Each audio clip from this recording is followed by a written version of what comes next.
In this episode, we're going to go back to the comments that were left on the last podcast episode. And I'm going to give you my opinion on your opinion about why we should or shouldn't sell the mobile van. And the biggest thing that we'll probably cover is why don't you just hire someone to run your mobile van while you work at the shop? And if you are looking to start your detailing business, then click the link down in the show notes, or if you're watching this on YouTube, in the description box, to download the ultimate guide to start your detailing business. There's over 10,000 words of pure content on how to start and grow your business. Let's go ahead and get started with this episode. And welcome back to another podcast episode. I have a few comments that I want to go over because I posted the same video. I posted a video last week on the podcast, and there was a lot of comments about why we shouldn't sell it, why we should hire a crew, why we should, different opinions. So I want to go through those opinions and give my opinion on your opinion. and again, I'm not trying to come here from a right or wrong answer. Every person is going to have their own business and their own path on what they want to do. And, my decision and my path might not make sense to you because you have a different path and on what you want to accomplish or what you want to go after. So, don't look at it as me trying to say, hey, like I'm right because this. No, it's like this is my opinion and my perspective in terms of what I want to do in my business. And everything I say might not reflect with what you want to do in your business. And that's absolutely fine.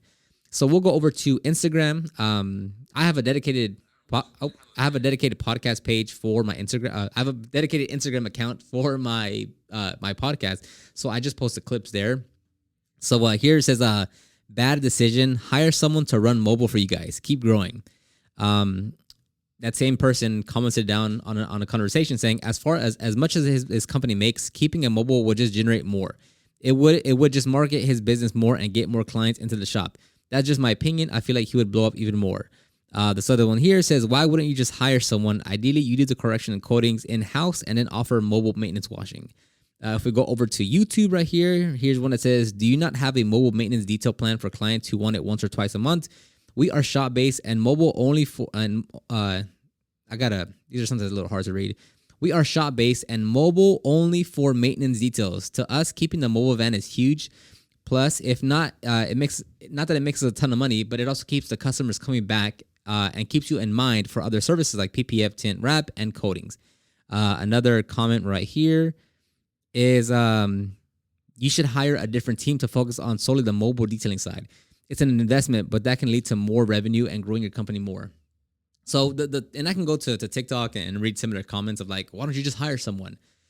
And the point to that is, remember, Lex and I said 6 months last time on the last episode. I don't know if it feels 6 months, but like for at least 3 months or more, we were not mobile. We had the mobile van running, and there was a mobile crew set in place for that, right? For Lex and I did not go mobile. I would go mobile when the workload was heavy or if I wanted to go get content. But as far as like having a mobile crew, we've already gone through that. We've gone through the hiring, training. We've like the mobile van has ran and produced revenue without us going mobile while there's work to be done here at the shop. Like we've already gone through that. So that's that. Another thing is like, you can look at it as far as like, oh, you'll make more money if you keep it running. Like absolutely, right? You will make more money if you keep the mobile van running in conjunction with like the shop also booking out details, right? Where you actually need to make that discrepancy and see if it's actually worth it or not is, what is the amount of time, effort, and problem and hassle that you go through to keep that mobile van running, and what is the return? So basically, does the time and energy that you put in, is the revenue there, right? Does the revenue make sense for the investment you make? What's the ROI on that? Now, again, we've gone through the process, right? The mobile van has been hands-free, and we've seen it run and play. And when you're comparing it to also running a shop, and with these services that you have at the shop, they're becoming more higher and higher ticket items, and that is the goal, to get the average ticket price higher and higher. The amount of time and effort you put in to running a mobile van and the return you get on that versus booking out higher ticket items at the shop, there's just no comparison. Now again, I've been mobile detailing for 10 plus years now, right? So I've seen it all. We've done it all. I have seen it all. And the problem with mobile detailing is that there's too many factors that, and there's always factors at play that can kind of disrupt your schedule. But with mobile, like if we wanted to book out a mobile schedule, right? Let's put everything in our favor, and oh yeah, we can still book out, $600 a day doing mobile work. Now, the problems that come with that is that now, okay, let's assume that the weather doesn't disrupt anything. Let's hope that the traffic doesn't disrupt anything, right? Because if there's an unexpected traffic jam, and what should have been a 15-minute drive from the first location to the second location balloons up to 20, 25, 35 minutes. Oh, there goes your lunch now. If you want to keep the schedule on track, skip lunch. Again, with the weather, let's hope that the weather dies down by the first one. You push that one back, then the rest of the day gets pushed back. Let's say, and things just happen, right? We can be on top of the maintenance on the van, right? Change the oils, checking the tires, tire wear, whatever. Something just happens. Hey man, something's wrong with the van, right? Okay, try to make it through the day, and we'll get it checked out tomorrow. Oh wait, by the way, tomorrow's a full day of detailing too, but we have to put the van at the end, take the van to the shop to see what's wrong with it. That takes a full day. Okay, now you have to reorganize that day and distribute those customers somewhere else in the schedule. And then you might say, oh, well, try to fix it yourself real quick. It's like, okay, well, now we have to, so like there's always going to be more and more problems to get that van out and going.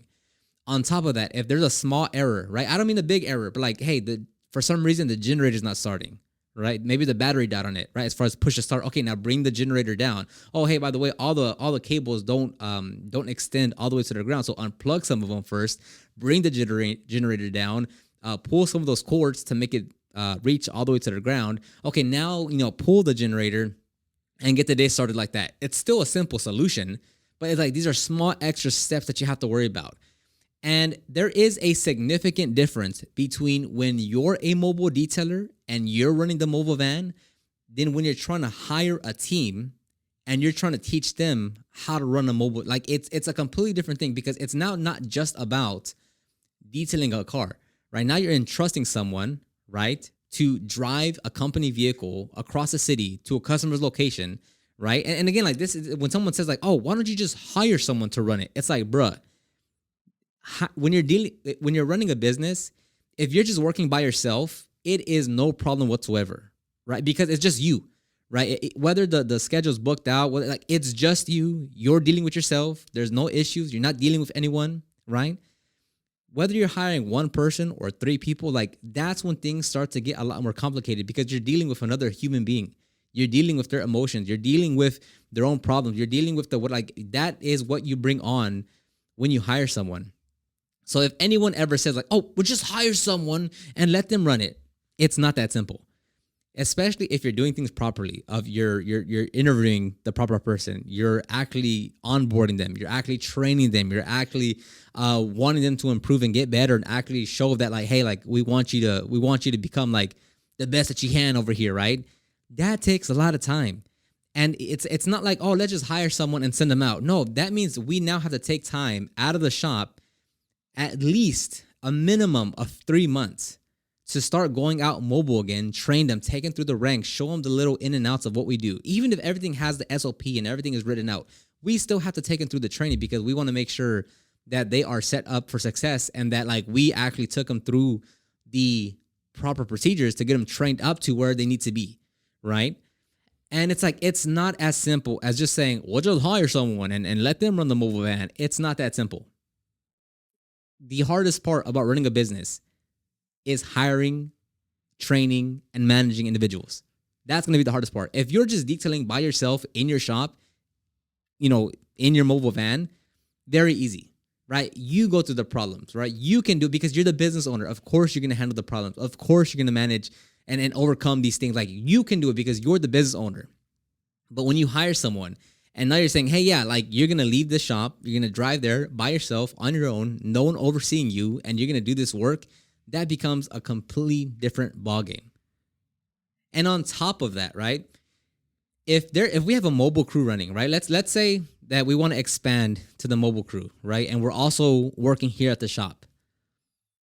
Like me personally, and that's why I say if you're just by yourself, it is so much easier to do things because like if it's raining, you'll be like, oh, okay, I can work in the rain. If it's really cold outside, I'll work in the cold, right? Because you're the business owner. Like this is how you make the money. This is your livelihood. This is your business, right? So when it comes to like, oh, like yeah, take no break, man. Like that's fine.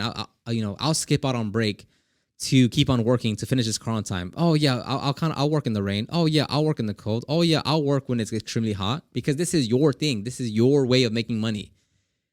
No employee will ever have that level of determination. I don't care who you hire, what you pay them. They're not going to care about the business as much as you do. So for me, I'm okay skipping lunch because I want to keep the schedule running. This is like, I need to keep it going. I'm okay working in the heat. I'm okay working in the cold. I'm not going to have the same level of drive, and I'm not going to expect the same level of drive in any employee. Not even employee. If it's not me, I'm not going to put them through the same thing because that's unfair to them. Right? So now think about it. Again, this is how I look at it. If let's say we keep growing, whatever, let's skip forward 2 years. And now there's a mobile crew every day, a dedicated mobile crew every day going out to the field, whether it's hot, whether it's cold, whether it's raining, right? And again, when you're mobile, you don't have a restroom. You have to really plan out the lunch breaks. You might get a 30-minute lunch break. You might get a 10-minute lunch break. You might have to skip lunch. You're going to battle the heat, the sun, the wind, right? Now, think about there's now a team of 4 people here at the shop, right? They're not mobile. They just stay at the shop. And we have the restroom, we have the AC, we have the heater, we have an office, we have a break room, we have a sim here. We have we have all the luxuries here at the shop. But then you have the mobile crew out there by themselves in the heat, in the cold, in the traffic, right? And it's like, that's just not fair for the mobile crew because they're always going to be like, man, you guys have it so easy here. We're always outside. And it's like, yeah, that's true. Like being out in the field is a lot more difficult than being at the shop. And if they're a dedicated mobile crew, it's like they never have that luxury of being at the shop. And then like if they're always 24/7, well, not 24/7, but of the 40 hours that they clock in, 36 of those hours are out in the field in a van, or at least not in the shop. They're driving at a customer location, whatever. You don't build that team environment because they're never here, right? They're always the mobile crew. And again, me personally, building a culture, making sure everyone is feeling equal in terms of like, it's just that's not what I envision, and that's not what I want for, 2 people out of the X amount of people that are here. That well we're mobile, so we got to go, right? Like if it's 40 degrees outside and it's like, oh well, you guys are scheduled to go mobile, and it's like, all right guys, like we're gonna stay here in the shop with a heater, and we're not gonna be as cold as you guys. All right, we'll see you tonight at We'll be here at 6 p.m. and you guys will barely be getting back, and we'll already be leaving, and you still got to deload the van and prep everything for tomorrow. That's not fair, right? So again, can you make money if you keep the mobile van running? Yes, but then it's like, does the time, energy, and the problems that come with running a mobile van, does that justify the more money you make? To me, no, it doesn't. Not anymore. Because if you take, let's say, I'm going to make up all these numbers here. So bear with me here. If you have 10 units of energy, right? Let's just say that. 10 units of energy, right? If you put 5 of those into growing the shop and then 5 of those units growing the mobile van, right? Keeping it super general here. With the shop, let's say you get 100 units of money back. I don't know, whatever that means, right? But with the mobile van, you get 45 units of money back. So let's say we are dividing, so we're putting 5 units of energy into the shop and 5 units of energy into the van. The return on that investment, the return of energy, the return that we get on those units of energy, meaning spending time, resources, money, they're not the same, like at all. Now, if you want to keep coming back to these examples of like, oh, well, why don't you want to keep on growing? You can keep on growing and get your business bigger. First of all, I have never relied on the mobile van being wrapped to generate customers. Never. The big van, it has a decal, a magnetic decal on the side, and that's it. We have never, ever relied on our mobile van being wrapped to generate leads. Never. So all the customers we get now, the vinyl wraps, the PPF, the correction coatings, the interior details, whether it's a shop mobile, that has never been generated because of our van being wrapped. So to us, that's a non-factor. And if I go back to some of these comments, let me see. Let me just pause that real quick. There are some funny ones of like raffle it. Someone's like raffle the van. I'm like, you want me to raffle the van away? And then some are like, give it to me for free. Those are just being funny. So let's I kind of lost my train of thought. So let's go over some other ones. Let's see here. I'm gonna go to TikTok, and again, this one says, "Dude, give it away to a fan. Help them start their detailing business." That like, and someone agreed like, "Hey, do this." Why would I do that? Like that's like, why would I give away a van that we paid for, right? I think we have. I forget how much the van was. I think it was like $19,000. It was before COVID hit, so we purchased a van. And then like maybe 6-8 months later, I was looking for another van because maybe we were gonna add another van to our fleet, right? And then I looked at the van prices and I'm like, whoa, this is way more expensive than what we purchased like 8 months ago. So I was like, yeah, no way we're purchasing a van right now, because the same vans that we were looking at 8 months ago, they're like way more expensive. So I was like, no, thank you. But yeah, they're like, raffle to give it away to a fan. That's like, I would never ask someone to do that. That's no bueno. Again, you see more of why not have a separate mobile crew. There's another question of like, hey, are you just not getting any mobile customers anymore, and that's why you want to sell it? No. So a thing that we do is like, and I covered this in an episode a while ago, is that if someone calls us, which we get a lot of calls for maintenance detailing, mobile detailing, because that's what we're known for. Our website says everything about mobile detailing. What Lex does is like, hey, we can do mobile for 2 weeks from now, but if you want it done sooner, we have this Friday at 9 a.m. at the shop. Would you like just to bring it in? And out of 10 customers that want mobile services, 6 of those say, yeah, I'll just bring it into you. And because we're getting booked out at the shop, like, we're okay leaving those other 4 not coming to us or scheduling them out further out in the schedule, because again, like, we're booking out the shop. You see what I'm saying? Like, everything goes back to like, well, we could go mobile, but at the rate of what we're booking out the shop and the ticket prices that they are, it doesn't make sense to go mobile. Because again, like right now, and we're still building momentum for the PPF and vinyl wrapping, right? And correction and coatings. But now, if you look at the trend of our average ticket price, right, it's only going to keep on going up, because right now we're doing a full wrap, right? But eventually it might get to a full wrap plus tint, right? It'll go to a correction and coating. Oh, by the way, now it's a full front PPF. Oh, now it's a full wrap PPF plus tint. So the average ticket price is only going to keep on going up and up and up. So let's say at some point, our average ticket price goes up to $2,400, right? Average, right? Some are really high, some are like just $800, but average, right? $1,800, doesn't matter. It doesn't make sense to trying to keep on push that mobile van to go and do a wash and wax and interior detailing for $500, when for that same amount of energy and time, right, we remove the van from the equation and we get back that time, that energy, that money, right? Keeping the van running. And we put all that energy into booking out more higher ticket item jobs. And that's how we continue to grow. So as far as like, oh, well, you'll keep on growing your business. One of those comments said like, you'll keep on growing your business if you have a mobile van.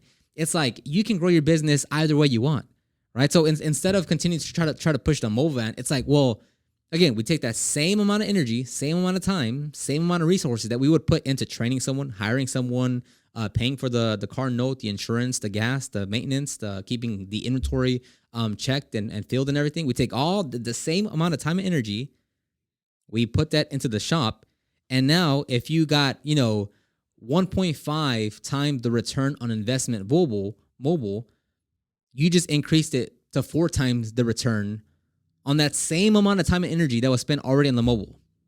So you see, like, I hope I'm making myself clear. On like how it's like, okay, well, man, like I've tried looking at it in every which way, and it's like at the average ticket price, at how we're able to stack the schedule, at the amount of problems that we have mobile versus shop. It's so much easier to have to have things at the shop because problems are gonna arise. That's no question about it. You will have problems with equipment. You'll have problems with weather. You'll have problems with customers. You'll have problems with things are going to happen. Someone's gonna call out. Someone's gonna show up late. Things are going to happen. But managing those problems at the shop versus mobile is a big difference. Again, we've been through every kind of situation mobile. Any situation you can think of that we've been through that multiple times. Right? Having a fully booked out schedule, employee doesn't show up. Having a fully booked out schedule, van doesn't work. Having a fully booked out schedule, generator doesn't start. Having a fully booked out schedule, rain. Having a fully booked out schedule, someone almost passes out. Right? We've been through every scenario that you could possibly imagine because we've been mobile detailing for so long. And then the next point that I keep on reminding Lex and Angel, it's like, I know we're selling the mobile van, our big one, but remember, we still have the HHR. Like, so when I say we're going to sell the van, I don't necessarily mean we're stopping mobile detailing entirely. We can just transfer what we need to the HHR. Because now, since we're not primarily mobile detailing, like for instance, 2 years ago, we were all in on mobile detailing, right? Like that was a majority of our revenue and our customers was mobile detailing. But now, since we're more shop focused, if we are mobile, it's only for maybe one customer at one location, right? That might have 2 or 3 services. We don't need a 100-gallon water tank for that. Right, we got a 100-gallon water tank because we would do 3 appointments in one day, and there might be 2 to 8 services in one day, and we might need enough water for 2 wash and waxes or a paint correction or to do a very nasty interior cleaning where we keep on filling up the tank again. Right, that's why we got a PE 500 extractor, and it cost $3,000 because we wanted a bigger tank. That way we wouldn't have to keep on. We could keep on running the extractor without it getting filled before we finish the job, right? Because it has a 5-gallon tank on the PE 500 versus like an HP 60 Spider that is, I think like I forget how many gallons it is. Anyways, the PE 500 has a massive tank and like we don't run out of water there because it's just a bigger tank. So like if we go mobile now, it's like we don't need a 500-gallon water tank. We don't need 7 different pump sprays in there because now we're very selective now on the mobile jobs that we do that we can fit everything that we need, right? We can go and get a 25-gallon water tank and put that in the mobile in the HHR. We can still carry an air compressor and a pressure washer and a pump, and we can still have all that in an HHR, and it makes sense because we don't need a massive mobile rig anymore because we're primarily shop. So I think like, and once I said that, everyone was like, "Oh, that's true, right? We could just throw everything in the HHR." I was like, "Yeah, we can still outfit the HHR and that be our mobile rig for the few times out of the month that we go mobile. The HHR is still fully there." So that's my opinion. That's my take. There were a few other comments here and there, but they kind of fall within the other ones that I mentioned. I'm trying to see if there's anyone else here. There are a few that agree and they say, "Hey, if you're not using the mobile van, just sell it." And I'm like, okay, see, that makes a lot of sense. Like, it's good also reading those as well. So this one says, "It's a waste if you're not using it actively. Sell it, put the money toward useful items or whatever, improve efficiency at the shop with anything more useful than the 5,000 pounds of steel that you have in the shop right now." So basically, yeah, he's just saying like anything is more useful and better than if you just have that van sitting in the shop doing nothing. Let's see if there's any other ones. And there's actually a few on the YouTube comments saying, "Why don't you just raffle it?" And the thing, and another thing I said about another thing I said to Lex too. I was like, "Hey Lex, if we're gonna sell it, we have to sell it before the end of the year because we don't need to go into 2024 2024, right? Yeah. We don't need to go into 2024 thinking, hey, so what's the right choice? Like, we're still a little, it's like, no, if we're going into the new year, bro, like, we're going to go all in on what we're doing, because having this skepticism of like, oh, well, is it still the right decision? It's just a waste of energy and time of what we're doing. Like, better to say, okay, yes, cut it off. Let's sell the van. We're going all in 2024 with the shop, with, correction coating, PPF, tint, vinyl wrapping.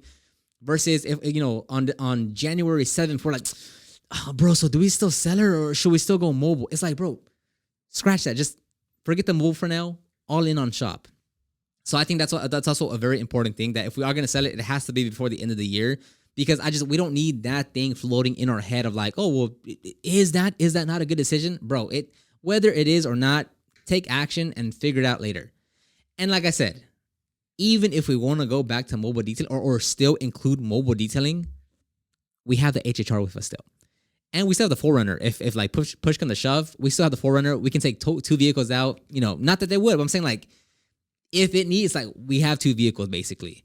So that's about it. That's all I really wanted to cover for the most part here. So again, in the comments, in the DMs or whatever, if you have your opinion, if you want to voice your opinion, I am always open to hear. Again, this is not saying me I'm right or wrong. This is just where we are in our business and what I'm seeing and how I want to do things. I don't see the mobile detailing playing a big factor, right? Again, still have the HHR. We'll still book out some mobile jobs so I can get some mobile content. Like that's still a thing. But as of right now, it doesn't seem like we're going to stick to it. That can also change in 6 months. We won't be like, yeah, we went to go and buy another mobile van because we decided to go mobile. Things are fluid. Things change. Like, it's just, you make the best decision based on where you are and what you're looking at. So 6 months from now, we could be like, yeah, guys, actually, we got another mobile van and it's working great. And, hooray, everyone loves it. We don't know. We're just making the best calls at the time. Thank you very much. I'll talk to you on the next one.